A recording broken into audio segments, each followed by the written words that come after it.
Josué. Personne dans la Bible, on lui a dit que tel est serviteur de tel. Mais la Bible dit au sujet de Josué, Josué, serviteur de Moïse. Non, ils n'ont pas encore commencé Josué, serviteur de l'Éternel. Non, Josué, serviteur de Moïse. Après Josué, serviteur de l'Éternel. Il y a un chemin. Si tu veux être un serviteur de l'Éternel, commence d'abord par être serviteur de quelqu'un. Commence d'abord par être serviteur de quelqu'un. Ah, la Sonia n'avait pas de sac. De la honte, Dieu lui a élevé à un autre degré. Alléluia. Alléluia. Josué, serviteur de Moïse. Pas serviteur de l'Éternel, mais serviteur de Moïse. Moïse, c'était son mentor. C'était son père spirituel. Aujourd'hui, on a des hommes de Dieu, moi, ils les appellent les Melchisedec. Ils n'ont ni père ni mère, ils sont sortis du néant. Non, mais tu as un père spirituel. Josué, serviteur de Moïse. Dieu l'a élevé de serviteur de Moïse au serviteur de l'Éternel. Il y a un chemin à parcourir. Pour être sous le pied de quelqu'un. Il y a une formation à suivre. Alléluia. Parce que Josué a bénéficié de certaines choses. Lorsque Moïse partait voir le Seigneur, la Bible dit que certaines personnes étaient un peu plus loin, mais Josué était dans le carré. Lorsque Moïse est parti combattre Amalek, Josué était là. Josué était initié, bien aimé. Moi je dis, on peut beaucoup plus apprendre de quelqu'un. Ce n'est pas seulement que la personne te fait asseoir, il commence à te donner des leçons, mais la manière dont tu vois cette personne vivre, tu es en train d'apprendre de cette personne. Bien aimé, nous sommes des parents. Gloire à Dieu. Les enfants apprennent de nous.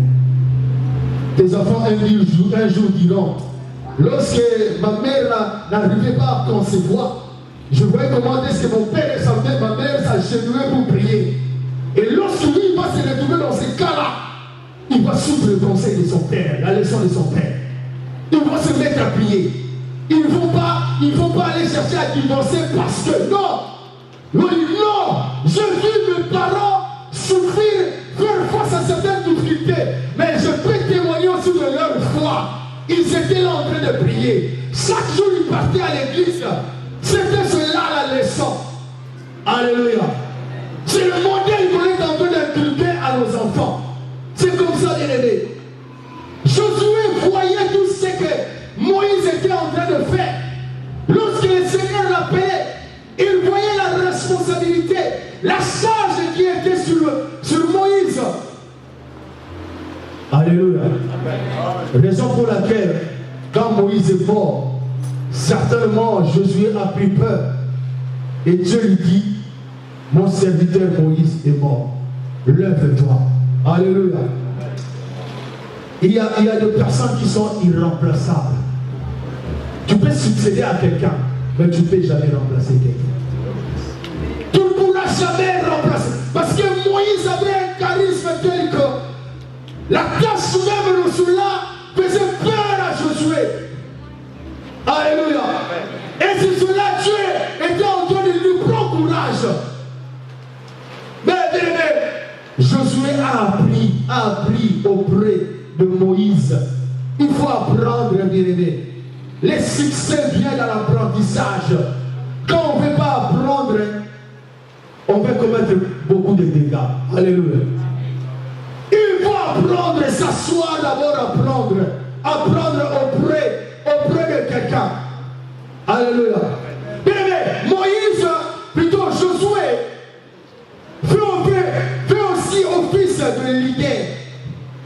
Un leader, bien aimé. Un leader, c'est celui qui est à la tête de quelque chose, d'une organisation, je ne sais quoi. Mais un leader, c'est un homme influent. C'est quelqu'un qui sait influencer. Ne te laisse pas influencer par les autres, mais toi influence les autres. Josué était un leader. Lorsque je regardais les caractéristiques d'un leader, on a parlé du courage, mais surtout animé de notre esprit. Alléluia. Un leader est toujours animé de l'esprit de vainqueur, l'esprit de victoire, pas l'esprit de peur. La Bible dit, lorsque les enfants d'Israël voulaient aller en Canaan, Moïse avait envoyé des gens pour aller espionner. Et lorsqu'ils sont partis espionner, il n'y a que 2 personnes qui ont fait un bon rapport. Dieu rend témoignage. Il parle au sujet de Caleb et au sujet de Josué. Il dit parce qu'ils étaient animés de notre esprit. Les autres étaient animés de l'esprit de défaite. C'est la foi qui permet l'accomplissement de la promesse dans la vie de quelqu'un.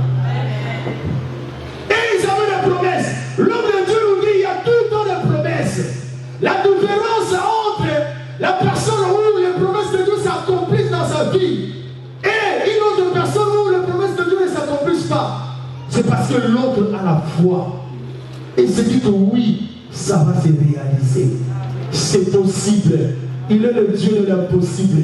Ça va se concrétiser. Je veux le voir de mes yeux. Mais l'autre dit,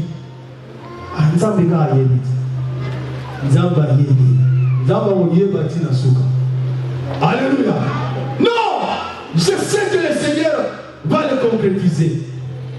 Bien-aimé, Josué a appris. Il a appris auprès de Moïse. Il a appris comment diriger, comment conduire. C'est cela, bien-aimé.